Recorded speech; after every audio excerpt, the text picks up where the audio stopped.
जी नमस्कार। अशोक जी, सोनू जी जी और सर। आप सभी का स्वागत है। फिर से हम लोग ज्वाइन हो चुके हैं। ये मेरे को ध्यान पे नहीं रहा कि एक बार पहले बोल दूं कि एक बार फिर से अगर बीच में समाप्त हो गया तो ज्वाइन करने के लिए तो ठीक है। मैंने ग्रुप में सभी लोगों को फिर से सेंड कर दिया, आप लोग भी सेंड कर दीजिए। और अशोक जी, आज आपकी फ़ोटो देखी, बहुत अच्छी लगी आपसे। Thank you sir. क्या चीज़ मैम? दरवाजा बंद कर रहे हैं। हाँ, अब रात का। हाँ, अब सुनिए सुनिए, रात काफ़ी हो गई है, दरवाज़ा बंद ही कर लेना चाहिए। और मेरे साथ तो एक बहुत ही अच्छी पॉजिटिव बात है, पता है। मैं अभी पिछले, जब मैं 30 दिसंबर 2023 को नोएडा से इधर बिहार में आया था। मम्मी की थोड़ी तबीयत खराब थी और तब से लेके अभी तक 2.25 महीने हो गए हैं। I am alone, no mother. Sisters तो सभी अपने अपने घर पे हैं और ब्रदर्स थे, वो भी अभी नहीं है। एक काम पे गया हुआ है काफ़ी दिनों से। एक मम्मी के साथ है, मैं भी हूँ मम्मी के साथ। कभी वहाँ पे रहता हूँ, कभी यहाँ पे। Totally I am now alone. और कभी कभी ये चीज़ें मेरे को अच्छा लगता है। आप लोगों ने भी सुना होगा यूट्यूब पे एक अक्सर मैं सुनता हूँ कि ज़िंदगी में कभी कुछ नया करना हो तो मर जाओ। मेरे को ये नहीं समझ में आया कि ज़िंदगी में कुछ नया करना है तो मर जाओ। फिर मेरे को ये बात पता चली, मर जाओ मीन्स हाइबरनेट, गो एनीवेयर। ऐसी कोई भी जगह पे चली जाओ जहाँ पे लोग समझे कि अब ये वापस नहीं आने वाला। और आप में से बहुत सारे लोग ऐसे हैं, जैसे अभी सोनू राम है। ये 2021 से मेरे साथ हैं। अशोक शर्मा जी हैं, 2022 से हैं। उदय साहब हैं, बहुत सारे ऐसे लोग हैं। चंद्रशेखर जी हैं, 2021 में जब मैं वहाँ पे गया के पास गया हुआ था तो हम लोग दोनों मिल के साथ में सेंटर संभालते थे। अभी तो मैं उसके बाद चला आया, लेकिन चंद्रशेखर जी अभी भी हैं वहाँ पे हिसुआ में जो सेंटर है, और इसके साथ साथ नवादा। मतलब जैसे दिल्ली के बाहर एनसीआर होता है, वैसे ही गया के बाहर जीसीआर अगर कहा जाए तो जीसीआर पूरा अभी चंद्रशेखर जी ही संभालते हैं। तो न्यूरोथेरेपी की बहुत अच्छी बात एक बताऊं कि बहुत सारे लोगों का आशीर्वाद तो मिला, लेकिन 2002 से लेकर के अभी 2024 तक 22 साल में कम से कम 22 ऐसे मित्र मिले जो मतलब जिनके रहते कभी अपनी ज़िंदगी में कोई तकलीफ़ आ नहीं सकती है। और आप में से सही में सभी के बारे में एक बात बता रहा हूँ। आप लोग में से जितने लोग भी सीरियसली न्यूरोथेरेपी करते हैं, अपना क्लिनिक चला रहे हैं या लोगों को घर पे ही जाके ट्रीटमेंट दे रहे हैं, तो एक अपने साथ एक बहुत बड़ी बात है, सभी न्यूरोथेरेपिस्ट के लिए बता रहा हूँ कि कई बार होता है ना, जब कोई इंसान मरता है तो गांव में कुछ लोग कहते हैं कि साला मर गया अच्छा हुआ। कई लोग ऐसा भी कहते हैं कि यार बहुत अच्छा आदमी था, भगवान अच्छे आदमी को जल्दी ऊपर उठा लेता है। कुछ लोग ऐसे होते हैं जो जब मरते हैं तो कोई कुछ नहीं बोलते हैं, लेकिन पूरे गांव या पूरे मोहल्ले या पूरे शहर में ऐसा कोई नहीं होता जिसके आंख में आंसू ना हो। वो कहता नहीं है कभी कोई कि अच्छा आदमी था, जल्दी चला गया, या भगवान ने उठा लिया अच्छा हुआ, बहुत खराब आदमी, ऐसा कुछ नहीं बोलते हैं। लेकिन सबके आंख में उस इंसान के लिए आंसू होते हैं। ऐसा गुरुजी कहा करते थे कि अगर एक इंसान चाहे तो मेरे से आकर के बात करें, मैं उसको बताऊंगा कि उसके शरीर की कीमत 1 करोड़ है। ये बात गुरुजी हमें 2003 में बताया करते थे कि एक इंसान के शरीर की कीमत 1 करोड़ है। उस हिसाब से आज सोच के देखो।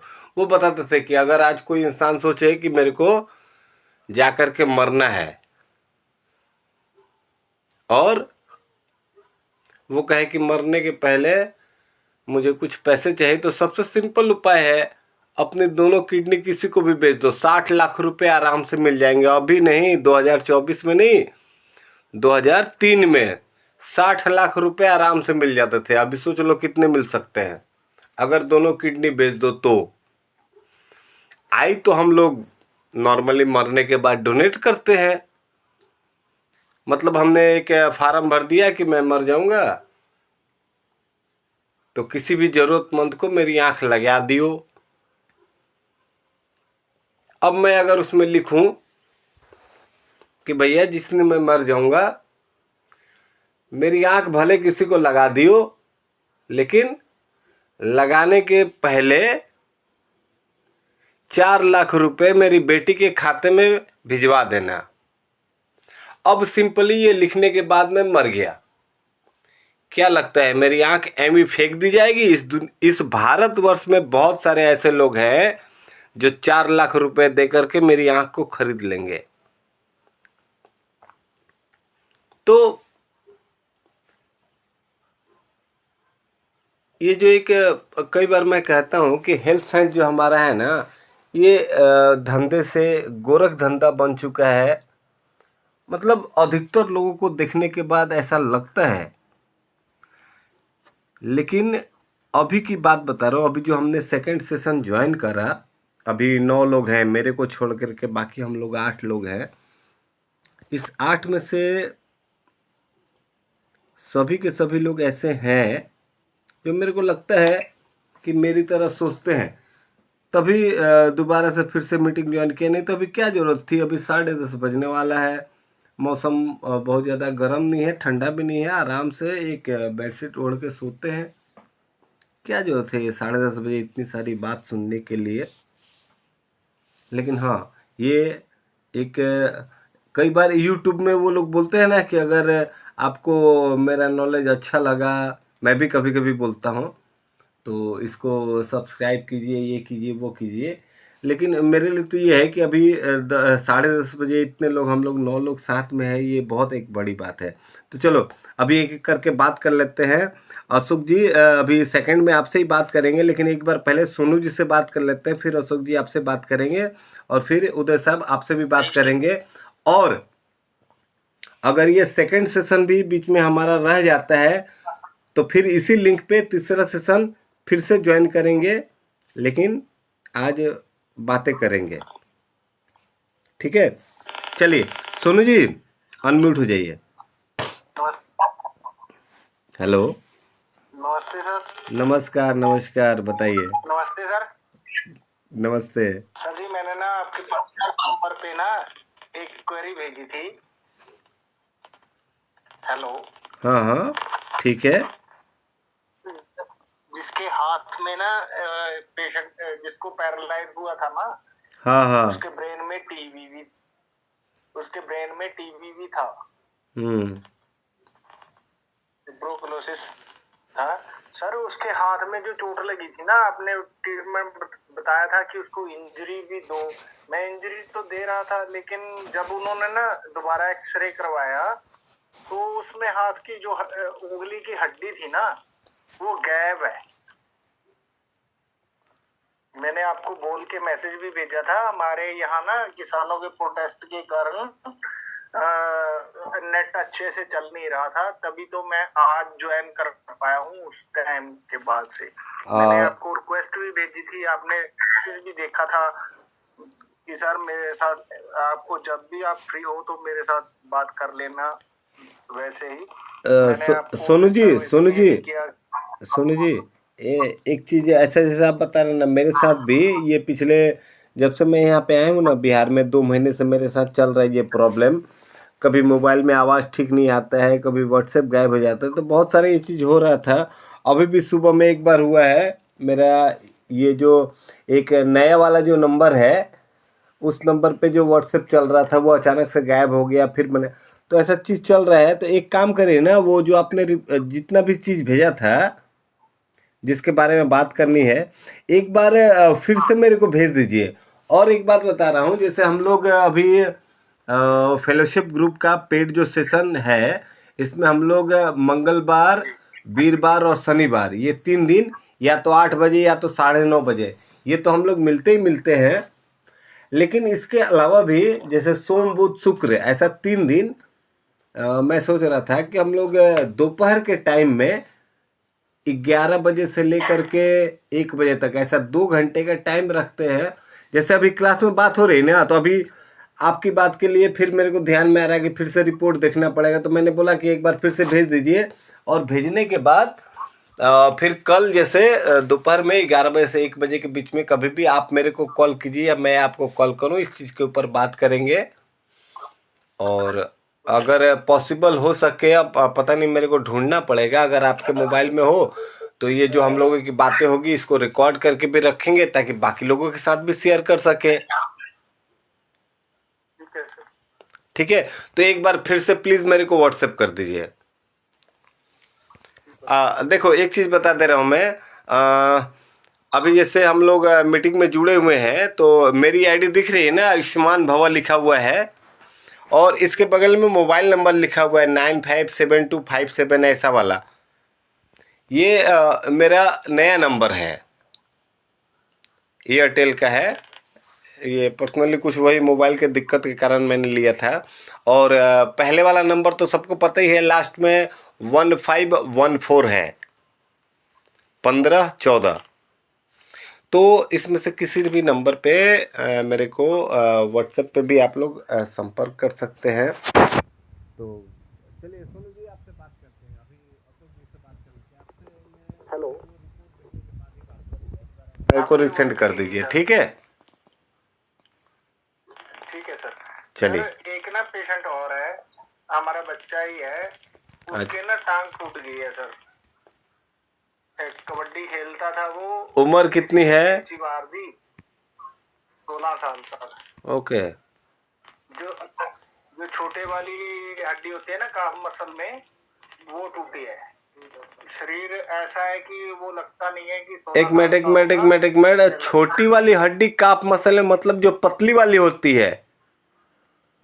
जी जी। सुनो सुनो, एक जो सामने जो मोटी वाली होती है टिबिया, और बगल में एक पतली वाली होती है फिबुला। हाँ तो वो पतली वाली टूट गई है। जी। अच्छा। उसमें ऐसा क्रैक पड़ा है के जितना है, लेकिन सारी की सारी टूट गई है। अच्छा। ये काट नहीं देते हम किसी चीज को, ऐसे टूटी है। अच्छा। कबड्डी खेलते खेलते किसी ने लात पे दोनों लातें मार टांगे मार दी। हाँ ठीक है, खेल रहे थे, चोट लग गई, टूट गया। अब उसको मैंने इंजरी ट्रीटमेंट दिया था, जो सोजेस थी वो उतर चुकी है। तो उसको 120 भी दिया था। अब दर्द बंद है, लेकिन प्लास्टर लगा दिया था मैंने।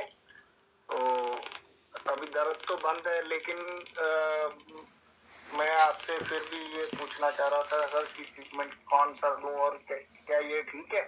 नहीं, सुनो आप, हाँ अब रुक जाओ। आपने इंजरी ट्रीटमेंट दिया, ठीक है।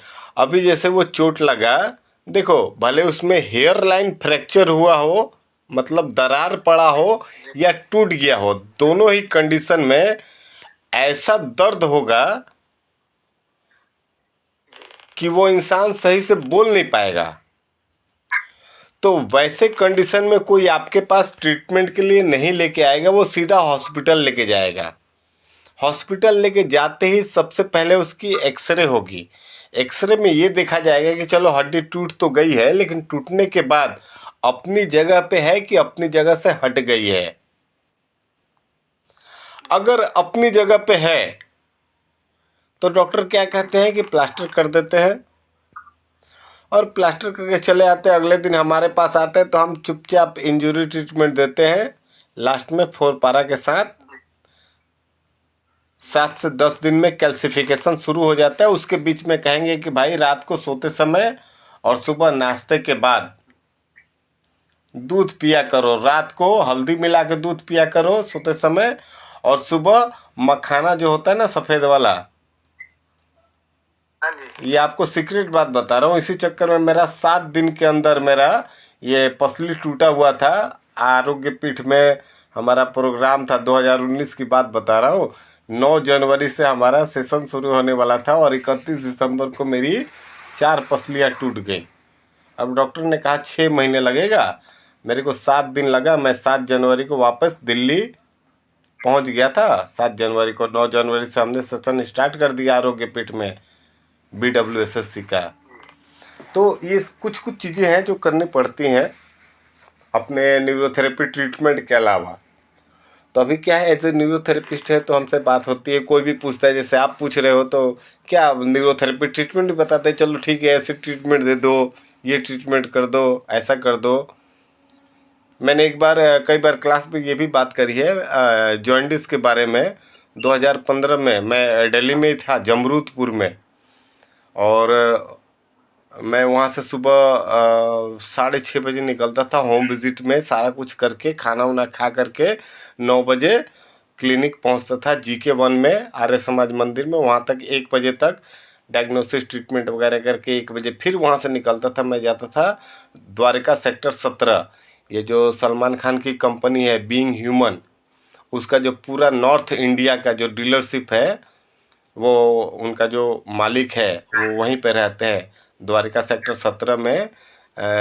जोगेंद्र धनखड़ ऐसा उनका नाम है।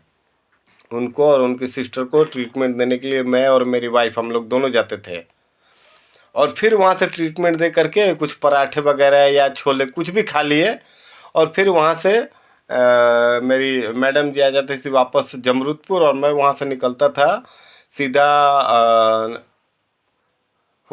हुड्डा सिटी सेंटर, जो येलो मेट्रो का लास्ट स्टेशन है, वहाँ से बस पकड़ के बादशाहपुर में जाता था। एक अंकल जी थे, उनको मोटर न्यूरॉन डिसऑर्डर था, उनकी मतलब आंटी को ऑस्टियोआर्थराइटिस था।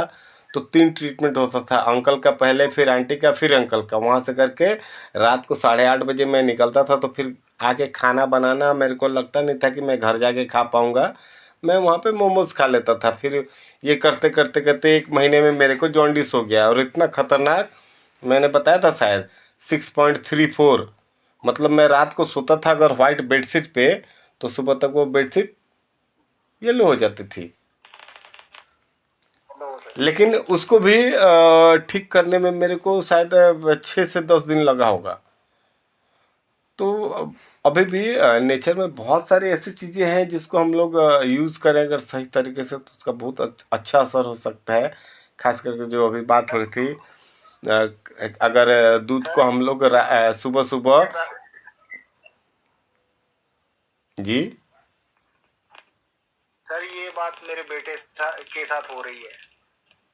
अच्छा, ये स्टेटस वाली जो आपने बताई है ना, मेरे बेटे के साथ हो रही है। अच्छा, ये ऐसे ही करता है, खाता है ना, बाहर का ज्यादा खाता है। अगर मैं रोकता हूँ तो सुनता नहीं है, तो इसके साथ ऐसे ही हो रहा है। तो मैं अब इसका क्या करूँ सर? लेकिन अब इसको लेटरिन लूज मोशन हो रहे हैं, तो जो मैं इसको बोलता हूँ ये ना खाओ ना खाओ। अब बेटी कनाडा गई है सर परसों 10 तारीख को, रात को 12 बजे फ्लाइट थी उसकी। इसने दिल्ली में पूरा जज के फास्ट फूड खाया है, पिज्जा वगैरह, और पता नहीं क्या क्या खाया है इसने, क्या क्या ना। जब से घर आया है तब से ही बीमार पड़ा है, बुखार भी आया। एग्जाम था 12th का, तो बड़ी मुश्किल से गया है। रुको एक गल दसो। हाँ जी, तुसी हाले संगरूर से हो? हाँ जी, हाँ जी, और मुंडा कितने है? मेरे को ही है जी। संगरूर से? हाँ जी, हाँ जी। और फिर अगले 3 सुनो सुनो, हाँ जी। अगले 3 दिन इसको पानी पीने मत दो। जी जब भी इसको प्यास लगेगी बोलो लस्सी पियो, पानी मत पियो। 3 दिन, ठीक है जी। 3 दिन इसको पानी मत पीने दो। अगले 13 साल में जितना अंदर गंदगी होगा ना वो 3 दिन में बाहर निकल जाएगा। बस पानी पीने मत देना, इसको लस्सी पिलाओ, ठीक है? सर लस्सी लस्सी वो जो मक्खन को निकाल के बनती है लाल। हाँ, अब वो तुम्हारी मर्जी, तुसी नमकीन पिलाओ, मिट्टी पिलाओ, फिक्की पिलाओ। मैं तो कहता हूँ फिक्की पिलाओ, सबसे बढ़िया। सर एक तो लाल रंग की होती है जो घड़े में दूध को उबाल के बनाते हैं, उबाल के फिर उसको दही बना करके फिर रिड़कते हैं ना। ओ यार, तो इतनी वैसी गहराई में मत दही जाओ, की इतना गहराई में मेरे को भी नहीं पता है। अरे वो तो सबसे बेस्ट होती है। हाँ तो अभी देखो, सोनू जी, आप उदय जी से पूछ लेना बाद में। वो बस एक काम करो, इसको बस 3 दिन पानी मत पीने दो।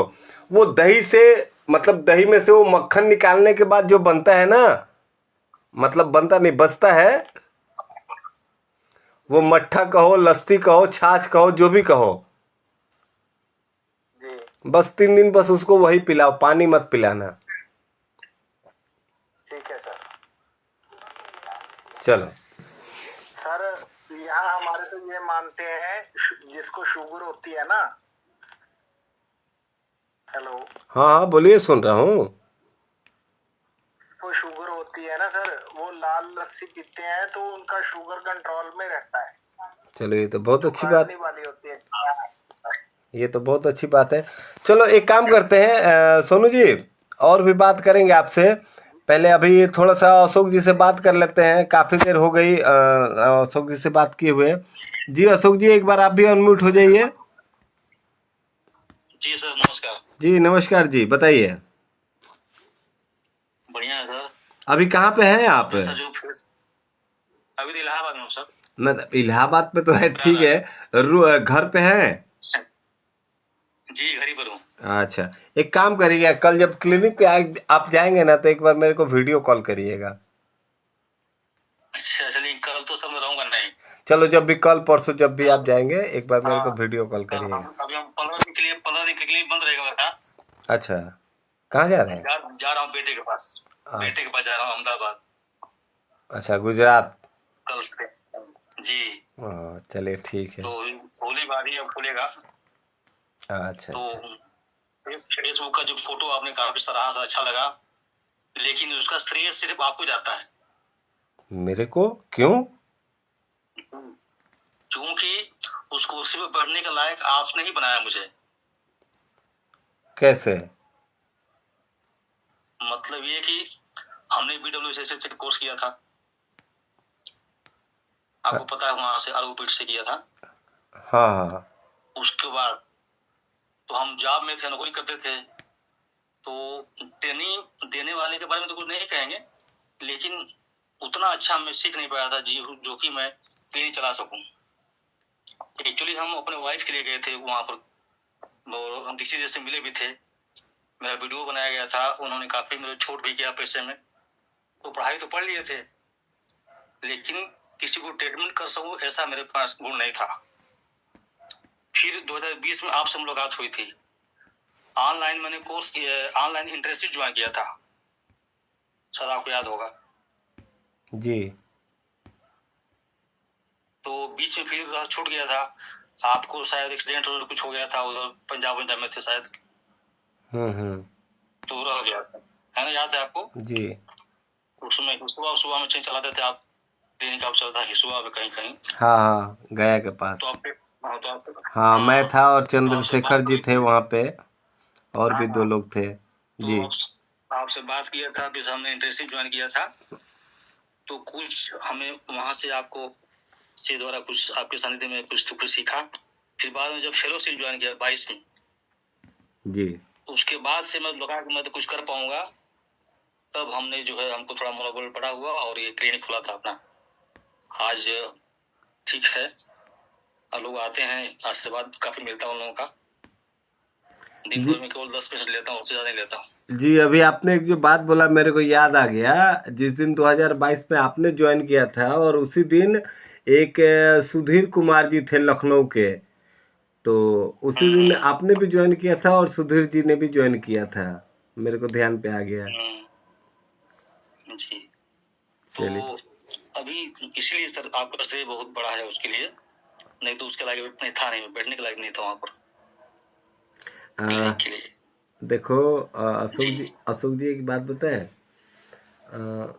जी सर। हमारे भारत में अगर पैसे के बारे में, हैसियत के बारे में बात करें तो बहुत तरह के लोग हैं। उनमें कुछ लोग ऐसे हैं जो गवर्नमेंट जॉब कर रहे हैं और जब रिटायर्ड होते हैं तो उनको मान लो 40 लाख 50 लाख रुपए मिलते हैं, तो वो सोचते हैं कि चलो 2 4 5 लाख रुपए खर्च करके हम कुछ जी। बाकियों के लिए कुछ करें। ठीक है, वो करते हैं, अच्छी बात है। मैं कहता हूँ कि अगर मेरी हैसियत नहीं है कि मैं किसी को 5 लाख की मदद कर सकूं, लेकिन मेरी इतनी हैसियत है कि मैं न्यूरोथेरेपी सीख सकूं और वही 5 लोगों जी का जो 1 1 लाख का इलाज होने वाला था उसको अगर मैं ठीक कर सकूं, तो मेरे को लगता है कि पैसे से किसी को हेल्प करने से ज़्यादा अच्छा है कि उसको शरीर से हेल्प करें। चलिए, लेकिन एक चीज़ है अशोक जी, देखिए, ठीक है, पता है, हम सबको पता है कि एकलव्य जो है वो सबसे पहले धनुर्विद्या सीखने के लिए द्रोणाचार्य जी के पास गया था। उन्होंने बोल दिया था कि नहीं, मैं राजपुत्रों को छोड़ के और किसी को नहीं सिखाऊंगा। फिर वो जंगल में गया, मूर्ति बनाया और फिर धनुर्विद्या सीखी। ये तो सबको पता है। जी हाँ, जी। अभी एक और दूसरी बात बताता हूँ। पूरे महाभारत में एक ऐसा इंसान था जो सही था लेकिन गलत जगह पे था और इसलिए मारा गया, कर्ण। जी हम लोग महाभारत में कई सारी कथाएं पढ़ते हैं कि बर्बरिक थे, उनके पास 3 ऐसे तीर थे जिसमें पूरी दुनिया को ख़त्म कर देते, महाभारत की लड़ाई को ये कर देते, वो कर देते। कर्ण के पास एक ऐसा वो कवच था जिसके सामने बर्बरिक के 3 बाण भी कुछ ना काम करते। समझ गया सर, समझ गया। तो लेकिन जब कर्ण को धनुर्विद्या सीखनी थी तो पहले वो भी द्रोणाचार्य के पास गए थे। जी तो उन्होंने कहा कि मैं तो भाई सूत पुत्र को नहीं सिखाऊंगा, और मैं क्या, दुनिया में कोई भी नहीं सिखाएगा। जी। फिर वो परशुराम जी के पास गए। उन्होंने ये नहीं बताया कि मैं सूत पुत्र हूँ। उनको था कि मैं क्षत्रिय को, जो राजपूत, जो क्षत्रिय खानदान से होगा उसको मैं जी नहीं सिखाऊंगा। तो ये ब्राह्मण बन के गए, चलो झूठ बोल के गए, उन्होंने सीखा। और शायद आज के टाइम में भले वो मारे गए महाभारत में, लेकिन मैं कहता हूँ कि एकलव्य हो चाहे बर्बरीक हो, अर्जुन के तो बस की बात नहीं थी कर्ण को मारना। बिल्कुल तो अब देखो, नहीं था। कर्ण तो कर रहे थे, चाहे द्रोणाचार्य सिखाते चाहे परशुराम जी ने सिखाया, लेकिन द्रोणाचार्य जी की किस्मत में नहीं लिखा हुआ था कर्ण का गुरु बनना। बिल्कुल। ये परशुराम जी के भाग्य में ही लिखा हुआ था। तो वैसे ही ये 2020 जनवरी 19 जनवरी की बात बता रहा हूँ। 2 चीज़ों के लिए मेरा बहुत मजाक उड़ाया गया था। मैंने पहली बात ये कही थी कि हम लोग वीडियो शूट करके न्यूरोथेरेपी को ऑनलाइन क्लास के रूप में प्रस्तुत करेंगे। जयपुर जी के सेशन में मेरा मजाक उड़ाया गया था कि वो कुंदन जी अब मोबाइल से न्यूरोथेरेपी सिखाना शुरू करेंगे। आज सभी लोग कर रहे हैं ना, सभी लोग कर रहे ये हैं। सभी लोग मेरे ऊपर हंसे थे। दूसरी बात, मैंने ये कहा था कि न्यूरोथेरेपी सिखाने के लिए तो बहुत सारे लोग हैं। हम लोग एक ऐसा काम करें कि 2010 के पहले के जो लोग हैं वो न्यूरोथेरेपी ना सिखाएं, जो 2010 के बाद के हैं वो लोग न्यूरोथेरेपी सिखाएं। 2010 के जो पहले के सीनियर लोग हैं वो न्यूरोथेरेपी ना सिखाएं, न्यूरोथेरेपी सीखने के बाद जो अपना क्लिनिक चला रहे हैं, जो मरीजों को देख रहे हैं, उसमें जो प्रॉब्लम आ रही है उसके ऊपर डिस्कस करें। तो बोला ऐसा कैसे हो सकता है? तो मैंने बोला कि इसके लिए हम लोग एक फेलोशिप ग्रुप स्टार्ट कर सकते हैं जिसमें हम नया कोई बंदा नहीं लेंगे। जो लोग न्यूरोथेरेपी सीख चुका है, जो अपना क्लिनिक चला रहा है, जो किसी पेशेंट को ट्रीटमेंट दे रहा है और उसमें रिजल्ट नहीं मिल रहा है, तो वो हमसे संपर्क करे। तो इस बात पे भी मेरा बहुत हंसी उड़ाया गया था। मैंने कहा ठीक है चलो कोई बात नहीं। 2020 तो बीत गया लॉकडाउन में, 2021 पंजाब में जाने के बाद मैंने स्टार्ट किया, 2022 तक तो सबको पता है। अगर यही दोनों चीज़ें, ऑनलाइन डिप्लोमा और एक ये फेलोशिप, नए लोगों के लिए डिप्लोमा जिसे हम लोग हमेशा कराते हैं, सभी लोग कराते हैं, पुराने लोगों के लिए भी। अब कोई लोगों को, मैं सही बात बता रहा हूँ, इतना बुरा लगा मेरे को सुन के। कई बार ऐसे लोग हैं जिन्होंने डिप्लोमा कोर्स किया किसी के पास से XYZ, करने के बाद गए अपना क्लिनिक स्टार्ट किया, किसी पेशेंट को ट्रीटमेंट दिया, बहुत अच्छा रिजल्ट आया, अच्छा लगा, दूसरे को दिया, थोड़ा कम रिजल्ट आया, तो वापस जहाँ से कोर्स करा है वो अपने मेंटर को, अपने सर को फ़ोन करते हैं। पहले तो बहुत मुश्किल से सर से बात होती है, और बात होने के बाद भी सर बताते हैं कि ठीक है ये ट्रीटमेंट कर दो, और फिर से वो ट्रीटमेंट 7 दिन किया गया, और फिर से कुछ और पूछना हो तो फिर तो दोबारा सर से बात होगी ही नहीं। अच्छा, सर से बात क्यों नहीं होगी? एक मिनट, मैं ये पूछना चाहता हूँ, सर से बात क्यों नहीं होगी? सर अमेरिका गए हुए हैं। अरे सर तो यहीं पे है ना। हाँ, ये बोलो ना कि भाई सर से बात करना तो 500 रुपये देना पड़ेगा, सीधा बोलो। जैसे मैं बोलता हूँ कि मेरे साथ बात करना है तो मेरे साथ 8,000 रुपये दे करके फेलोशिप ज्वाइन करो, 1 साल में कभी भी मेरे को फ़ोन करो, क्लास में बात करो, हम लोग बात करेंगे। भले हो सकता हमेशा नहीं रहे अवेलेबल, लेकिन रहेंगे। तो ये कहने में क्या दिक्कत है? अभी भी मैं कहता हूँ फेलोशिप, अभी जो हमारा पेड फेलोशिप चल रहा है 8,000 का था, अब चलो 2 महीना निकल गया, अब मार्च में जितने लोग ज्वाइन कर रहे हैं इनके लिए 6,000 रुपये है, तो ठीक है। मेरे को आप लोग पैसे दे रहे हो, मैं आपसे बात कर रहा हूँ, और मेरे को मांगने में बुरा नहीं लग रहा है। क्यों नहीं बुरा लग रहा है? क्योंकि आप लोगों से काफ़ी पहले मैंने न्यूरोथेरेपी सीख रखी है, बहुत सारा ज्ञान अर्जित कर रखा है, और मेरे को लगता है कि शेयर करना है। तो आप पैसे दोगे तो भी शेयर करना है, नहीं दोगे तो भी शेयर करना है। 2021 में जब यही फेलोशिप मैंने स्टार्ट करा था तो काफ़ी सारे लोगों ने 6100 रुपये दे करके ज्वाइन करा, लेकिन जब क्लास होती थी तो ओपन ही होती थी, आज भी ओपन ही होती है। बहुत सारे लोगों ने कहा कि सर हमने तो पैसे दिए, क्लास तो आप सबको करवाते हो। मैंने बोला हाँ ये बात तो है। तो बोले सर अलग से क्लास भी रखा करो।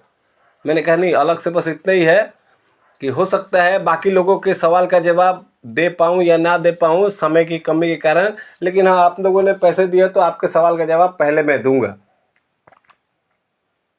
तो बस इतना कर सकते हैं। तो मेरे कहने का मतलब ये है कि जिसको भी हमने कोई चीज़ की नॉलेज दी, तो जब तक उस नॉलेज में वो सक्सेसफुल नहीं हो जाता है तब तक तो हमें उसके साथ रहना चाहिए।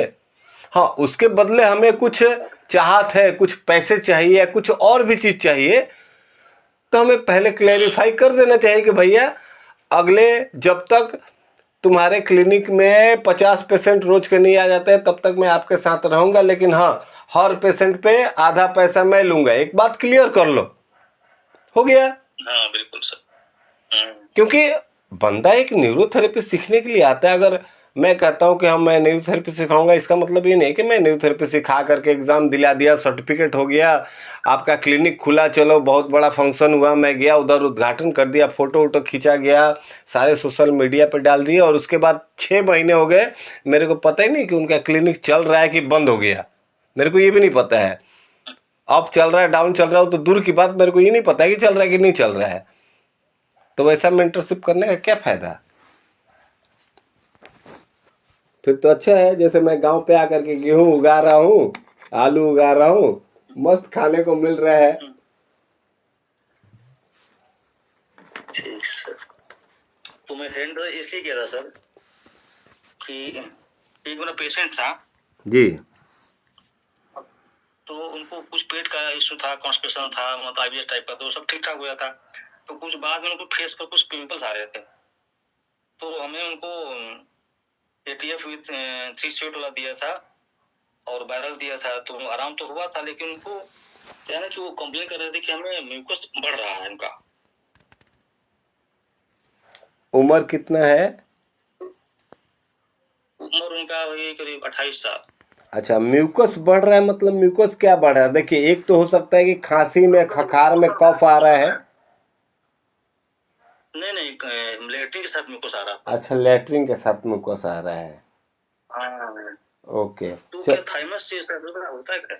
नहीं, देखो, लैट्रिन के साथ म्यूकस आ रहा है मतलब बॉडी के अंदर कुछ वायरल इन्फेक्शन था, जो आपने वायरल ट्रीटमेंट दिया है जो पिंपल्स का, तो अब वो जो इन्फेक्शंस है वो बाहर निकल रहे हैं, तो थोड़ा सा उसमें से म्यूकस आना चाहिए। 1-2 दिन तो आएगा, लेकिन 1-2 दिन 3 दिन से अगर ज़्यादा आता है तो इसका सीधा सा मतलब है कि जो अपना इंटेस्टाइन है उसमें इन्फ्लामेशन हो गया है। अगर 3 दिन से ज़्यादा म्यूकस आ रहा है तो तुरंत थाइमस को बंद कर देना है।